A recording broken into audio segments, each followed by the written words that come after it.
Okay, thank you all for having me here. Thank you and Aviv for inviting me to talk here. It's an honor. I think that one blockchain and TFG, your partner, are doing a great service to the industry. This is amazing. So for those of you who've never heard of INVioU, which I assume is the most of the people in the crowd, we're an early stage startups that develops a DLT platform for registry networks that support various financing methods of financing across the supply chain, such as invoice financing and warehouse receipt systems, just as an example of use cases to use on INVioU. Next slide, please. Okay, in the past few months, there were several very interesting and comprehensive reports and research papers that were published about blockchain technology in general, and specifically about blockchain in trade and supply chain. Some of the papers were published by leading industry firms such as IBM and R3. Others were published by top research companies such as TFG, the World Trade Organization, Gartner, World Economic Forum. And after listening to the excellent speakers today and reading those papers earlier and discussing the issues with several industry mavens, what I would like to do in this short talk is actually share with you guys my 10 cents, which are actually 3 observations. So here we go. Next slide, please. Okay, so let's start with something that is becoming very clear. Blockchain is a viable technology. It is here to stay, and there are very proven use cases, successful proof of concept, and even application at early stages of production. Blockchain is no longer perceived as just a tech hype that will go away. I'm sure that the survey that Aviv just launched will demonstrate it. The various papers clearly are showing that blockchain adaptation is steadily increasing, and we are seeing many organizations are interested in blockchain for more than outright profitability. To quote the IBM research, organizations see the value that blockchain brings. COVID-19 has dramatically accelerated digital transformation in many industries. This acceleration will definitely not skip the blockchain adaptation. On the contrary, it is bringing it towards the slope of enlightenment, for those of you who are familiar with the Gartner terms. It's specifically where it saves the right solution for mission-critical processes, such as food and health-related supply chain. This, of course, include the global supply chain, which include global trade. So my first observation and point is actually blockchain technology adaptation is happening. Next slide, please. So 2 weeks ago, I had the pleasure of watching Enrico and Deepak Patel from TFG presenting the slide you see on the top. It was used also earlier today by Tony Brown. And Enrico warned at the time that the top slide is showing a very complicated process. The second slide is showing the process of bringing avocado to our plates.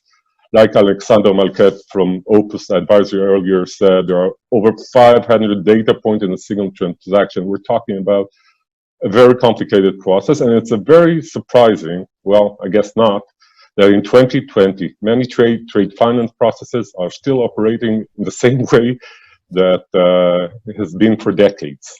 Now, this old world processes, I don't need to tell you that there are cumbersome. There are many cases of where the process rely heavily on paper, manual handling, physical contact.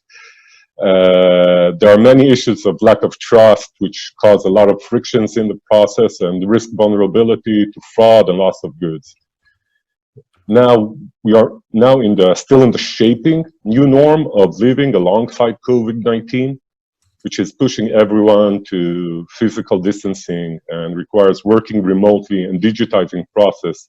It is clear that blockchain technology is the answer to many of the trade processes problems. The benefit of that is that blockchain technology brings, such as the immutability, the traceability, the transparency, the visibility, trustless execution via smart contracts, privacy, data confidentiality, assurance. digital asset management, identity management, all those great benefits that blockchain brings to, excuse me about the cliche, but blockchain and trade are simply a match made in heaven. It's obvious that the one is the problem and the other is the solution. We are already witnessing, and we saw it today, faster adaptation rates from governments and organizations, sometimes not fast enough, but definitely much faster than we used to. I'm just imagining that 3 years ago, I was reprimanded by a well-known professor for promoting a blockchain-based solution for diminishing fraud in supply chain finance, as in his words were, this blockchain thing is a hoax. And these days I attended a lecture from him. The same professor is now teaching his students that blockchain is the future of trade. So my second observation, obviously, is that blockchain and trade are matched too perfect not to happen. Next slide, please.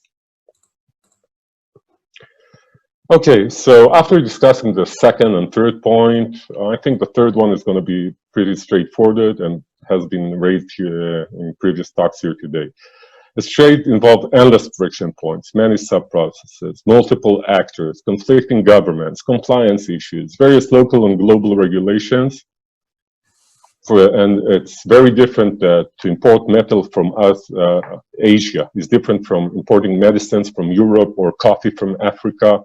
It is clear to me that there will be several dedicated blockchain technologies, public, federated, private. There will be multiple consortia. There are numerous solutions to handling bill of ladings, and there will be various networks that will provide solutions in specific areas to specific issues across the supply chains and specific regulatory regimes. There will be no one ring to rule them all. There will be no one technology that will take the blockchain end-to-end for all supply chain purposes. We'll have a variety of networks, and this will definitely require interoperability, as previously said. Such interoperability will require several types of cross-network bridges. For example, one that is obvious will be a form of a mutual node that will enable value transfer through atomic swaps. Another, which definitely a bridge that will be required, will be a common registry to manage asset status, asset ownership, identities, and so forth. And there will need to be bridges even between the connecting bridges. Having such interoperability bridges is mandatory to efficient coexistence. Otherwise, we'll be stuck with the same problem we have today of having to bridge over different networks and manual processes. So my last observation, and thank you for sticking with me so far, is that blockchain networks interoperability is essential for the digital transformation of trade processes. I would like to again thank you all, guys. Thank you.